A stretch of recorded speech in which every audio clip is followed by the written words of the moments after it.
Comedy is about relieving anxiety. It's about relieving anxiety. That's not a fact.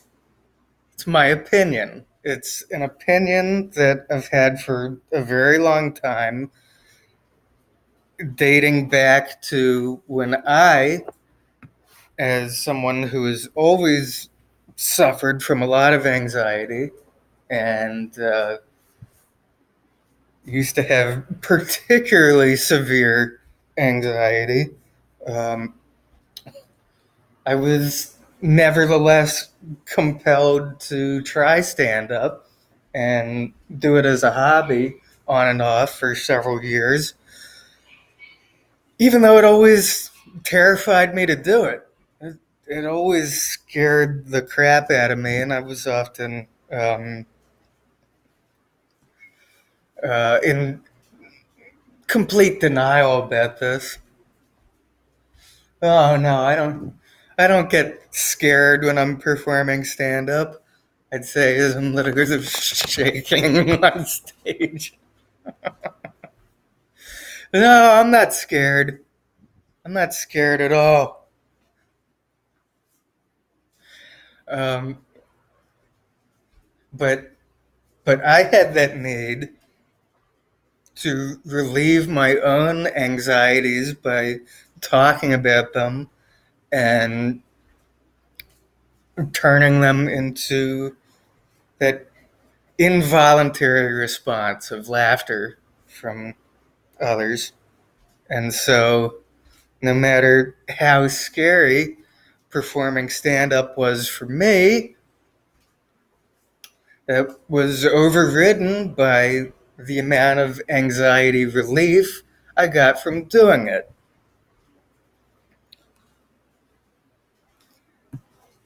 Laughter is an involuntary response,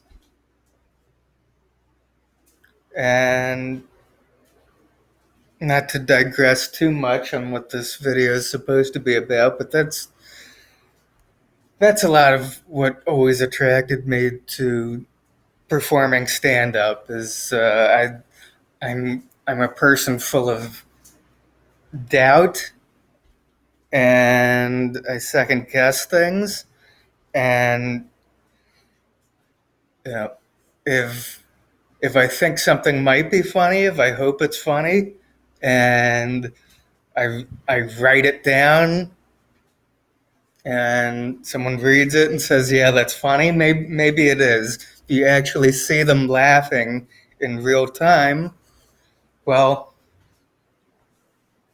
it must be funny. Good job, me. Pat on the back. Back when I used to do stand up, um, I got a lot of encouragement from my comedian peers. Sometimes competitive people who would look at me and go, I don't understand. Why don't you do this more often? You're really funny. You're really clever. Why don't I see you perform more often?" And at the time, I wasn't self aware enough to be able to give an honest answer to that question, which was A, I don't I don't really like the attention. I like the part where people laugh and I feel validated, but I don't really like the attention. And B, I was doing it for selfish reasons. If you're a real comedian, okay, so here are my thoughts on real comedians as a fake comedian. Here are my thoughts on real comedians. A real comedian, and this isn't, I think, I'll be hard pressed to find anyone who will disagree with this. A real comedian perfects their material, there's a discipline to it. You perform routine over and over again. You make sure that you have the timing just right. You make sure you have the perfect precise wording. Whereas for me, when I did stand up, it was all about just continually proving to myself that I was funny. So I'd come up with a concept. I'd have a joke that I'm excited about. I'd go tell it, and either people would laugh or they wouldn't. And if they did, I'd be like, "All right, that's funny. So I guess I don't have to. I guess I don't have to do that one anymore. Throw that in the trash can. Okay, on to the next one."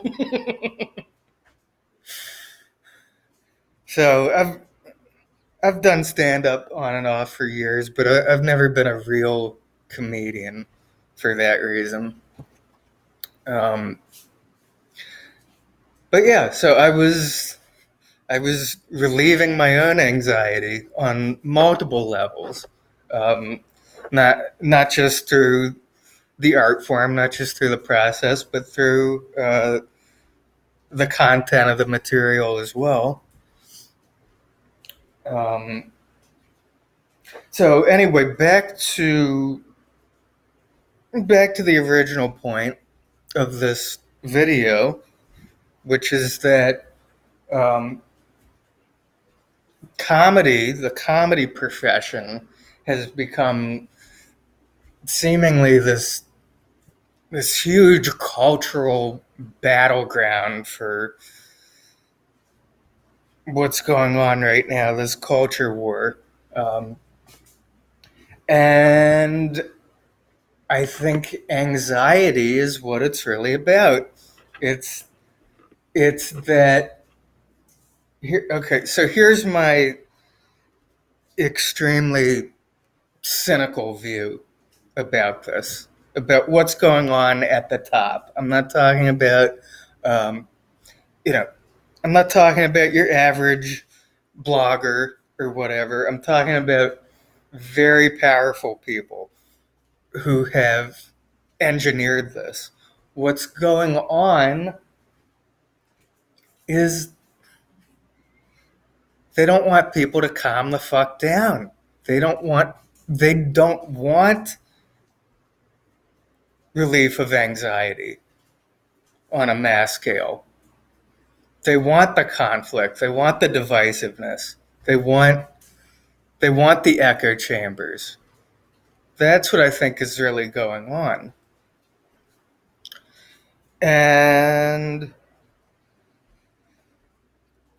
comedians, for better or for worse, look, m- here's the thing. Most of my social circle is people who are either in comedy or have been in comedy at some point. The vast majority of my social circle, and most comedians you'll talk to, will acknowledge that comedians and other people in comedy tend to be a little messed up in the head, because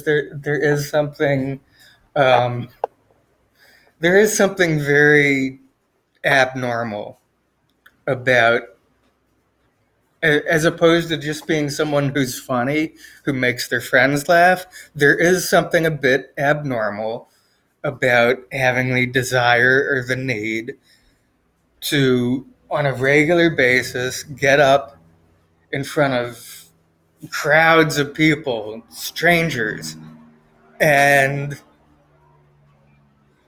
try and make them laugh every 30 seconds. It's it's strange behavior, um, when you really think about it, and it comes from that place. I think this is my opinion, but I think it it comes from a place of having to relieve more anxiety than the normal person, than the average person, I should say. Um, So, is there anything else I want to say about this? I just read an article about, I've been trying to keep my mind off politics lately. Um, and if I ever do get back into stand up, I think um,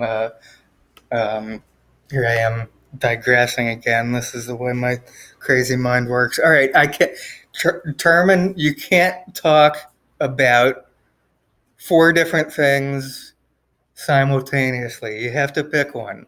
Pick one. Okay.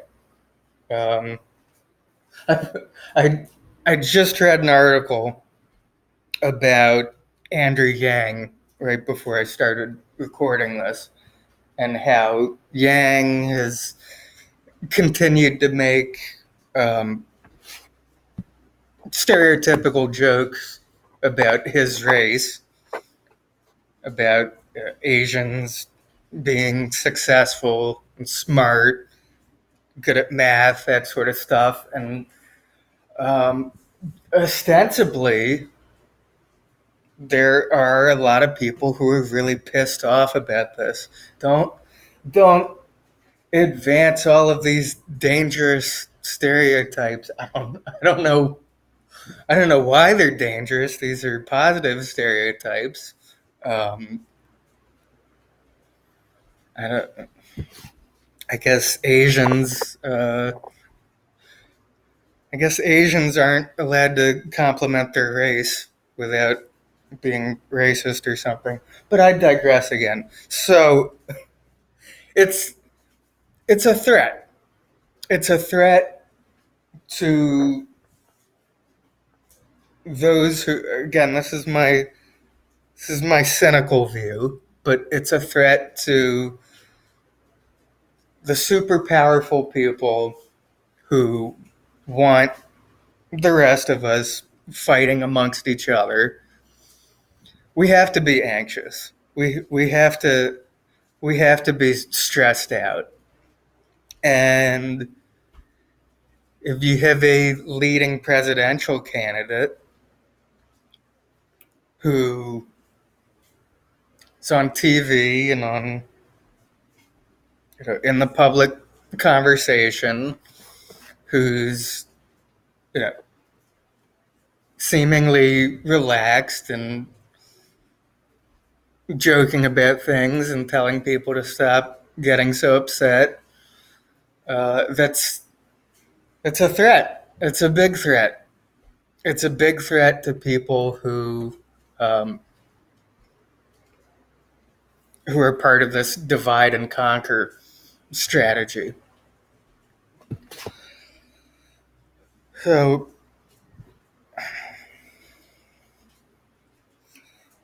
all right, maybe I'll end with this. I stopped doing stand up shortly after I moved to Los Angeles. It's it's a very different beast here than it was in Chicago.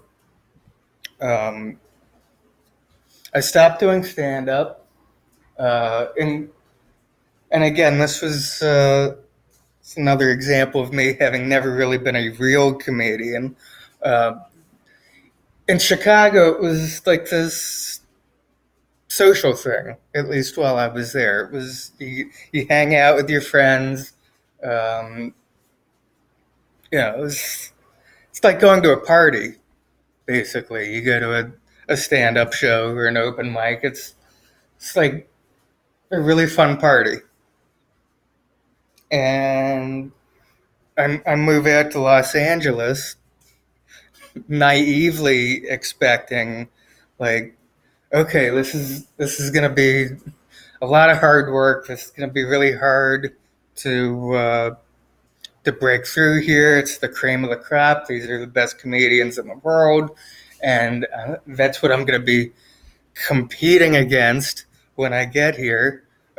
So that will make me better at this, even if it's even if it's not quite as fun. I'm not hanging out with people and partying. And I get here and start doing the open mics, and the level of talent in stand up in Los Angeles compared to Chicago. Oh, doesn't even come close. It's because in Los Angeles, lots of people move here just trying to get famous, trying to get some sort of entertainment job, fame, and a lot of people don't. It's not. It's not anything specific they're going for. So I'd go to these open mics, naively expecting these are going to be the best open mic comedians in the entire country, and instead it's people reading their IMDb credits and you know, reading their resumes, going, is there a booker around anywhere? Do I look like someone who would, like, can I be a corpse on Law and Order? Can someone hire me to do that? I'll do that. And I think, well, do you have any jokes? This is a stand-up show. Do you have any jokes? Oy vey. Um, so yeah, I guess tracing back to where this started, it's there's this big comedy boom, and I all right. Here's one more thought on this. Um, so as I've said many times and in the last videos, I've had a lifelong obsession with politics, dating back to when I was just like 9, 10 years old.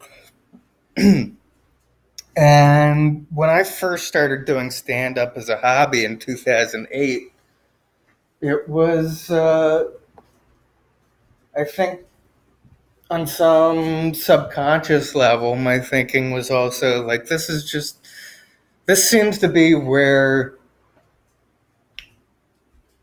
this is where the spotlight is for affecting political opinion. Like, I could go to law school, which was originally the plan. I could go to law school and try and change politics that way. Um, or, what about this? What about this Jon Stewart guy who is the most trusted name in news, or the most trusted name in fake news, before the term fake news became uh, really negative.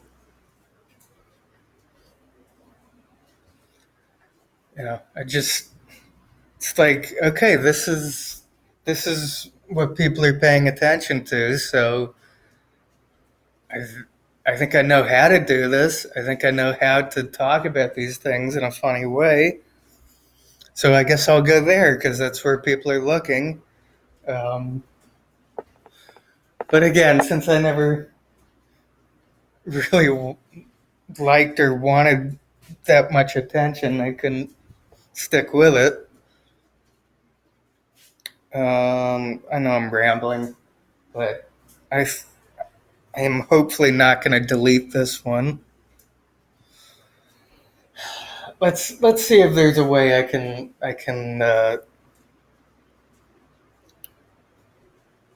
tie this tie this whole thing in a nice bow or whatever. Um,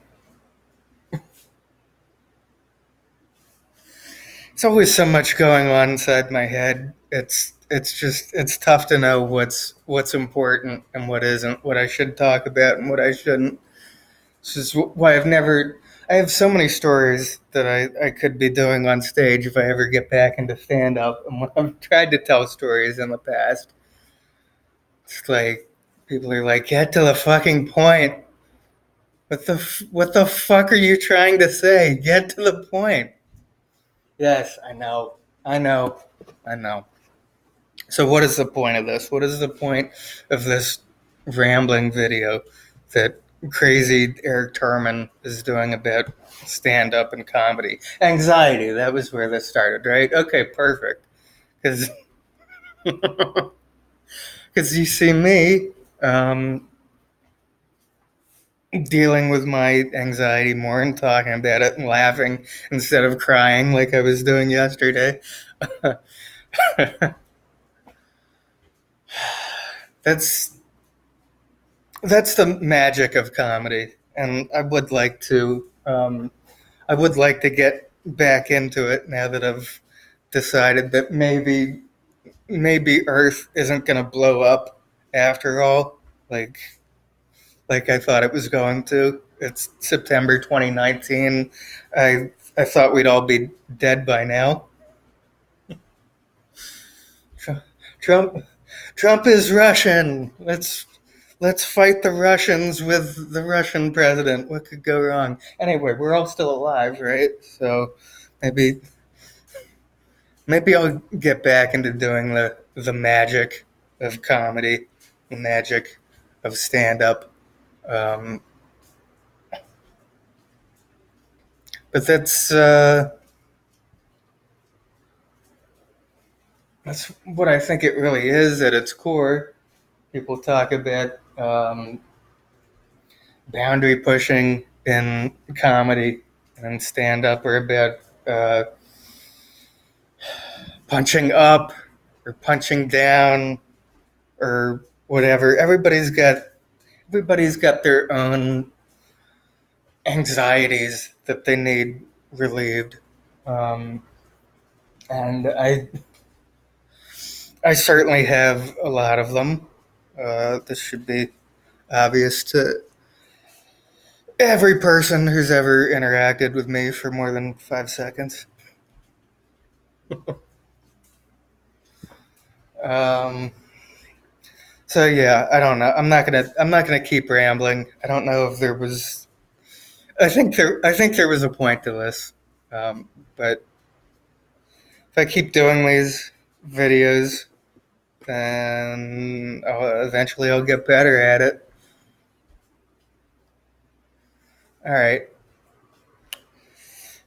I'm Eric Turman, and have a lovely day.